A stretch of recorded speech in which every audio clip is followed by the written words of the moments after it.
Este é um mapa da Europa, e bem aqui está o que é considerado o centro do poder no continente. É Bruxelas, a capital da Bélgica, mas também é Bruxelas, a capital de fato da Europa. Tecnicamente, a União Europeia não tem capital oficial, mas muitas organizações importantes estão aqui, tornando o local a capital na prática, mesmo sem o título.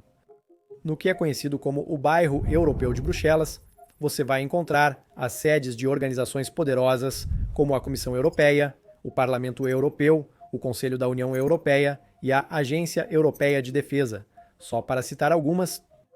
A poucos quilômetros está a sede da OTAN, onde ocorrem 6.000 reuniões anuais que definem a estratégia militar do Ocidente.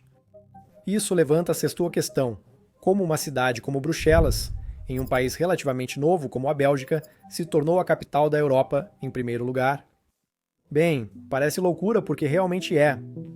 Na verdade, Bruxelas nunca deveria ser o centro da Europa. A história começa no verão de 1952, quando os ministros das Relações Exteriores da Bélgica, França, Alemanha Ocidental, Luxemburgo, Itália e Holanda se reuniram em Paris para escolher a sede da nova Comunidade Europeia do Carvão e do Aço. A comunidade buscava unir as economias europeias, integrando as indústrias das 6 nações para tornar outra guerra quase impossível. Bruxelas parecia uma escolha lógica. Era o ponto intermediário entre França, Alemanha e Reino Unido, as 3 economias mais poderosas do continente, cujas rivalidades desempenharam um papel no início das 2 guerras mundiais e cuja reconciliação abriu caminho para a integração europeia. Mas o ministro das Relações Exteriores da Bélgica, Paul van Zeeland, recusou.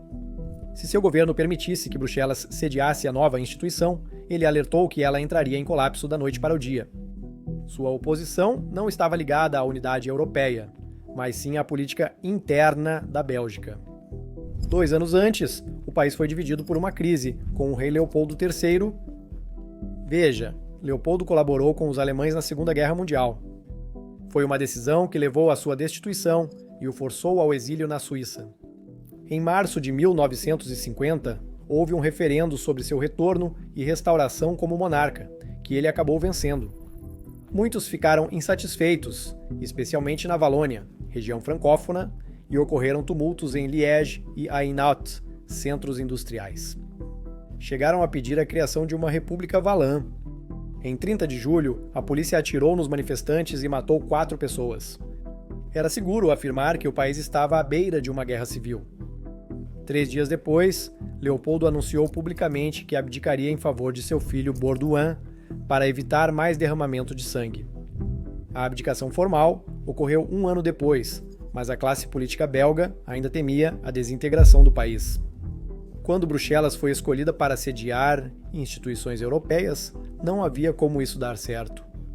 E Paul van Zeeland propôs Liège em vez disso.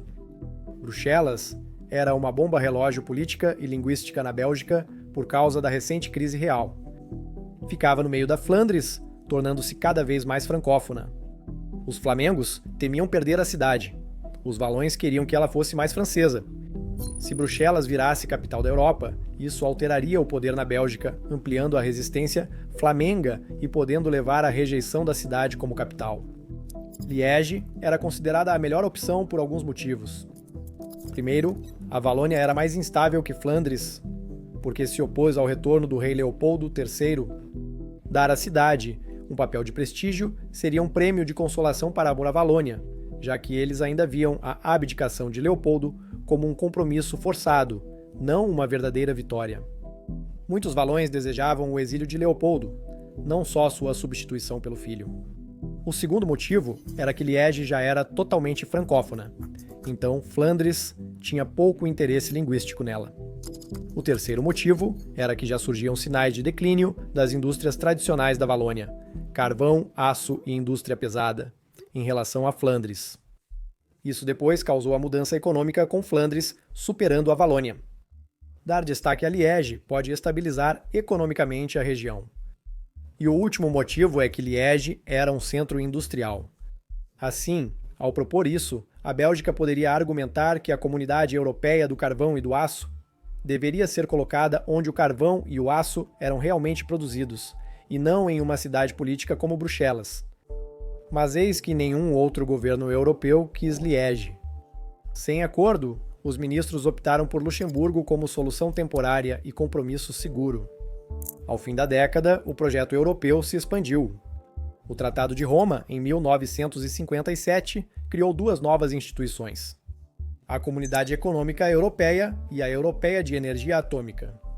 À medida que crescia, Luxemburgo parecia pequeno demais para lidar com isso. Eles precisavam de uma sede, mas nenhum dos 6 membros fundadores conseguia concordar sobre onde ela deveria ficar. A França queria Estrasburgo, a Itália preferia Roma, a Alemanha Ocidental defendia Bonn e Bélgica, com o Benelux apoiava Bruxelas. Meses se passaram sem decisão. Em janeiro de 1958, os tratados já estavam em vigor. Os funcionários foram contratados, mas não tinham escritório para trabalhar. Para tentar quebrar o impasse, os ministros decidiram alternar a presidência da União Europeia entre os 6 países. A Bélgica foi a primeira, por quê?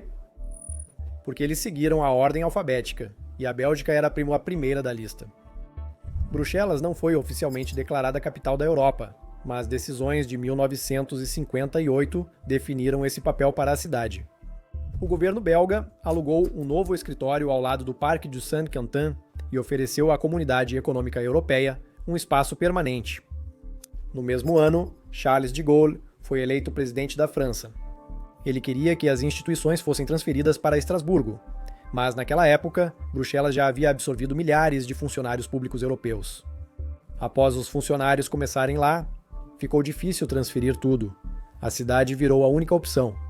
Em dezembro, o governo belga ampliou o projeto ao comprar um convento e uma escola para demolir e dar lugar ao futuro edifício Berlaymont, sede da Comissão Europeia.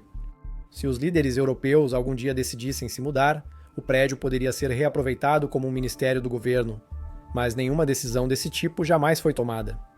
As instituições europeias cresceram ao redor do Berlaymont. Enquanto Bruxelas se tornava a capital de fato da Europa, Luxemburgo e o presidente Charles de Gaulle concordaram, mas exigiram que algumas instituições da União Europeia ficassem em Estrasburgo e Luxemburgo, para limitar a dominância belga. A importância de Estrasburgo se deve ao fato de ter sido disputada entre Alemanha e França por séculos, mudando de mãos várias vezes. Colocar uma grande instituição europeia em Estrasburgo simbolizava a paz duradoura entre as duas nações. Em 1965, o Tratado de Fusão foi assinado, preparando o terreno para tudo até hoje. Luxemburgo ficou com o Banco Europeu de Investimento, manteve o Tribunal de Justiça da União Europeia, a Secretaria do Parlamento Europeu e alguns departamentos da Comissão Europeia, enquanto Estrasburgo manteve a sede oficial do Parlamento Europeu, onde o Parlamento realiza suas sessões plenárias oficiais até hoje. Ao mesmo tempo, fundiu as instituições executivas das 3 comunidades europeias: Econômica Europeia, Carvão e Aço e Energia Atômica. Isso criou uma única Comissão Europeia e um único Conselho de Ministros Europeu, que estabeleceram suas sedes em Bruxelas. Alguns consideram esse tratado o real começo da União Europeia moderna. Bruxelas nunca foi oficialmente escolhida como capital nesse período, mas basicamente já era isso. Os prédios e funcionários estavam lá e a cidade já havia se adaptado para recebê-los. Em 2004, essa última barreira caiu. O Conselho Europeu, formado pelos chefes de governo dos Estados-membros, decidiu fazer todas as cúpulas regulares em Bruxelas. Faltava só essa peça do quebra-cabeça, quase lá. O Tratado de 1965 manteve Estrasburgo como sede oficial do Parlamento Europeu, mas nunca a formalizou de fato. Isso só se tornou oficial com o Acordo de Edimburgo em 1992. O Tratado de Amsterdã de 1997 consolidou essa decisão, exigindo a aprovação unânime de todos os países da União Europeia para alterá-la.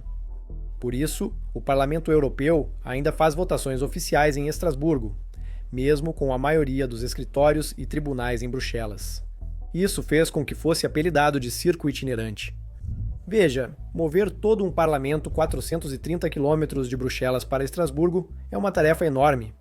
720 parlamentares, assistentes, intérpretes, funcionários, lobistas e jornalistas tornam isso uma grande operação. Segundo o Tribunal de Contas Europeu, isso custa mais de 100 milhões de euros ao ano e é considerado um grande desperdício por muitos. Mas isso não importa, pois a França já vetou repetidas vezes a mudança de Estrasburgo. É o que é, e talvez isso seja o melhor, dada a importância de Estrasburgo. Hoje, torres de vidro dominam o bairro europeu de Bruxelas, ainda centro político do país e do continente. Próximos ao edifício Berlimon, os edifícios Justiça, Lipsius e Europa sediam o Conselho da União Europeia e o Conselho Europeu, onde líderes debateram temas como Brexit e sanções da União Europeia à Rússia. Perto dali, o Parlamento Europeu domina a Place de Luxemburgo, onde legisladores aprovam leis que afetam 450 milhões de europeus, como proibições de plásticos descartáveis e regras de privacidade de dados. Perto dali está a sede da OTAN, onde ocorrem 6.000 reuniões anuais que definem a estratégia militar do Ocidente. Bruxelas tem muita atividade internacional. Pode-se dizer que é provavelmente a cidade mais internacional do mundo, considerando o impacto dessas instituições em sua economia. Bruxelas reúne 38 organizações da União Europeia, 120 instituições internacionais, 184 embaixadas e mais de 2.500 diplomatas, sendo o segundo maior centro diplomático do mundo, atrás de Nova York, sede da Organização das Nações Unidas. Há também um número ainda maior de correspondentes de imprensa na cidade, com veículos de mídia de todos os Estados-membros da União Europeia tendo um correspondente em Bruxelas, e há 10.000 lobistas registrados. A atuação da União Europeia e de órgãos internacionais levou a mais embaixadores e jornalistas em Bruxelas do que em Washington, Distrito de Colômbia. A força de trabalho internacional da cidade chega a quase 50.000 pessoas, e essa infraestrutura política impacta a economia de Bruxelas. Essas instituições internacionais e suas empresas contribuem com até 14 bilhões de euros ao ano e representam 20% da economia de Bruxelas. Esses escritórios e agências empregam 162 mil pessoas, ou 23,2% da força de trabalho da cidade. A União Europeia também fortalece o turismo de negócios. Cúpulas políticas, conferências de lobby e encontros diplomáticos respondem por 60% dos visitantes, muitos deles ricos e com dinheiro para gastar. No entanto, esse poder político centralizado em uma cidade traz consequências, algumas nada transparentes, como a espionagem. A concentração de organizações internacionais em poucos quilômetros quadrados torna a cidade o ponto zero para espiões. Há segredos corporativos, relatórios confidenciais e negociações de alto nível em andamento. Espionagem em Bruxelas não é novidade. Na Guerra Fria, era a linha de frente da inteligência entre Oriente e Ocidente. O fato de a OTAN ter sua sede na cidade é um grande motivo para isso, e fez dela um alvo estratégico para espiões soviéticos. Agentes da KGB atuavam sob cobertura diplomática, infiltrando-se em embaixadas e missões comerciais para vigiar autoridades ocidentais. A contra-inteligência belga rastreava agentes soviéticos, encontrando informantes na praça central de Bruxelas, trocando documentos em cafés próximos ao bairro europeu. As agências ocidentais responderam. CIA e Military Intelligence 6 recrutaram fontes nas delegações soviéticas, aproveitando a presença da OTAN para convertê-las em operativos. Quando o Muro de Berlim caiu, Bruxelas já era um dos centros de inteligência mais movimentados da Europa. A União Soviética colapsou, mas os espiões ficaram e até aumentaram. Segundo autoridades belgas, há mais espiões em Bruxelas hoje do que antes da queda do Muro de Berlim. A inteligência chinesa se infiltrou profundamente em Bruxelas. Autoridades de segurança belgas estimam que 1 em cada 5 jornalistas chineses na cidade é um agente de inteligência, coletando informações de autoridades da União Europeia, lobistas e executivos de empresas. Não são apenas a China e a Rússia que estão espionando, mas os Estados Unidos e possivelmente o Reino Unido também. Especialistas alertam que, sem mudanças drásticas, a Bélgica pode já ter perdido a capacidade de monitorar atividades hostis. Por fim, precisamos abordar a principal ameaça a Bruxelas como capital da Europa. O aumento do euroceticismo desafia a autoridade de Bruxelas e o poder da União Europeia sobre leis nacionais, mesmo após o Brexit ter sido considerado um grande erro. Em muitos países, Partidos de direita que prometem limitar a influência da União Europeia têm vencido eleições ou, pelo menos, ganhado espaço significativo. Após a crise de 2008, o apoio a partidos eurocéticos em eleições legislativas nacionais triplicou, subindo de 4% em 2002 para 14% em 2022. Incluindo partidos moderadamente eurocéticos, sua participação de votos quase quadruplicou, de cerca de 7% para 27%. Sem dúvida, esse número é ainda maior hoje.